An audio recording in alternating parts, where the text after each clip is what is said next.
Salut les amis, salut tout le monde et bienvenue une fois de plus sur votre chaîne d'information préférée, Club Info.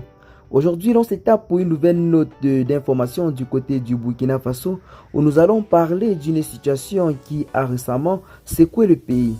Il s'agit de l'arrestation d'officiers de l'armée accusés de trahison. Ce développement marque un tournant significatif dans un climat politique et militaire du pays. Restons donc ensemble et connectés pour une suite plus détaillée des événements du côté du Burkina Faso ces derniers moments. En effet, depuis plusieurs années, le Burkina Faso fait face à des défis majeurs, notamment l'insécurité grandissante due aux groupes armés rebelles. Dans ce contexte, l'armée nationale joue un rôle crucial pour la protection des citoyens et la préservation de la stabilité. Cependant, cette mission est devenue de plus en plus complexe, d'autant plus que les éléments internes semblent être des propres traîtres envers l'État autant pour nous.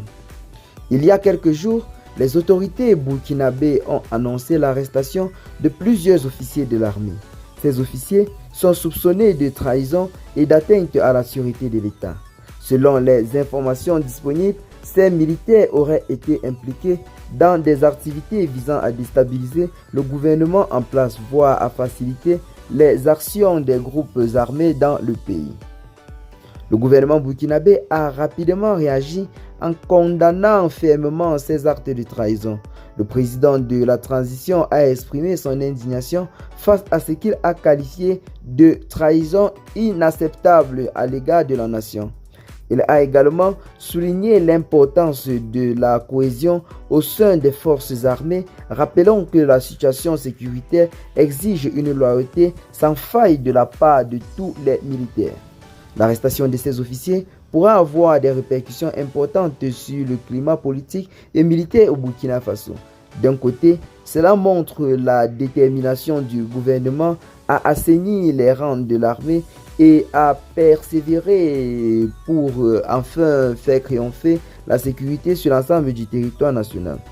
D'un autre côté, cela pourrait aussi créer des tensions au sein des forces armées, surtout si d'autres arrestations venaient à suivre.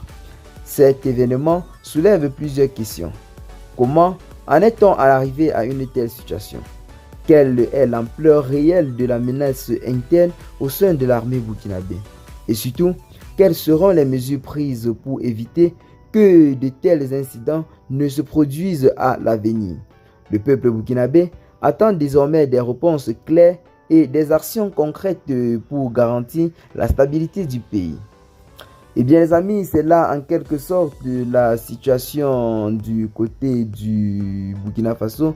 Ce que l'on peut retenir ici clairement en conclusion, c'est que l'arrestation des officiers traîtres est un signal fort envoyé par le gouvernement burkinabé. Elle montre la volonté des autorités de ne tolérer aucune forme de trahison, surtout dans un contexte aussi délicat. Nous suivrons de près l'évolution de cette affaire et ses implications pour l'avenir du Burkina Faso. Eh bien les amis, c'est là en quelque sorte la situation dans le pays en ce moment, notamment après cette annonce faite par le président de la République, le capitaine Ibrahim Traoré, sur le fait qu'une tentative de coup d'État a été avortée de justesse dans le pays. Le 6 août dernier, devant les forces vives de la nation et devant le personnel de la présidence de la République, le capitaine Ibrahim Traoré a clairement affirmé qu'une tentative de coup d'État a été déjouée dans le pays.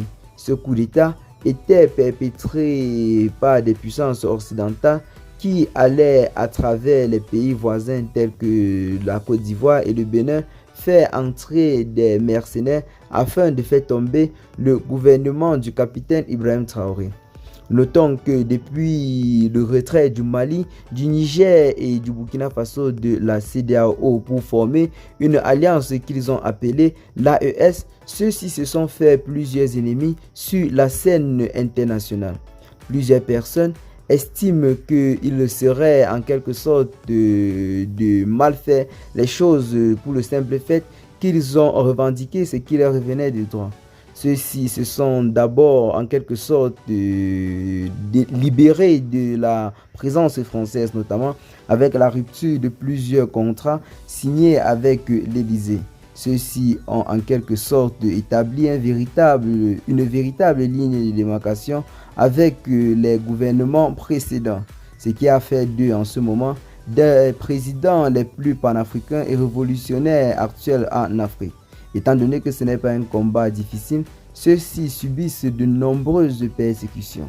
Donc, depuis la création de l'AES, la CEDEAO et plusieurs de ses membres restés actuellement au sein de l'organisation ne cessent visiblement de mener une guerre sans merci contre l'Alliance des États du Sahel. Eh bien les amis, rappelons que la situation sécuritaire dans la sous-région a été beaucoup animée ces derniers temps. Donc nous avons des forces armées du Burkina Faso qui ont eu de véritables succès sur le terrain des opérations. L'on a noté une lourde perte dans le camp ennemi, preuve que les autorités de la transition abattent un travail très remarquable. Si l'on veut se pencher sur les événements les plus passés donc du côté du Mali, notamment dans la localité de Tinzaouaten, où nous avons les forces armées maliennes qui ont essuyé malheureusement une défaite face aux forces ennemies qui étaient appuyées par des renseignements occidentaux, comme l'a clairement présenté certains de ces rebelles avec entre les mains le drapeau russe pour affirmer officiellement qu'ils sont soutenus par l'Ukraine. L'Ukraine, de son côté, par la voix de son ambassadeur au Sénégal, a fait un post où il affirmait clairement que son pays aurait fourni des renseignements aux rebelles qui ont tout récemment attaqué l'armée malienne. Chose qui a voulu en quelque sorte un véritable volte-face sur la scène internationale et notamment au sein de l'AES. Des pays de l'AES se sont directement détachés de l'Ukraine en mettant fin à toutes les relations diplomatiques avec ce pays.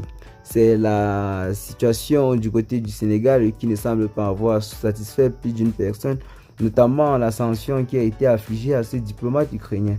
Plusieurs personnes s'attendaient seulement à ce qu'il soit expulsé du pays, car ça c'est une véritable injure envers le peuple africain. Mais le gouvernement sénégalais a agi d'une façon très tolérante et légère. Ils ont juste appelé l'ambassadeur de l'Ukraine au Sénégal à la retenue et lui rappeler sa véritable mission du côté du Sénégal. Eh bien les amis, c'est là en quelque sorte l'information que nous avons pour vous en ce jour. Qu'est-ce que vous en pensez? Partagez donc massivement la vidéo avec vos amis si vous l'avez trouvée intéressante. Abonnez-vous à la chaîne si ce n'est pas encore fait et à très bientôt les gars pour des nouvelles notes d'informations. Ciao.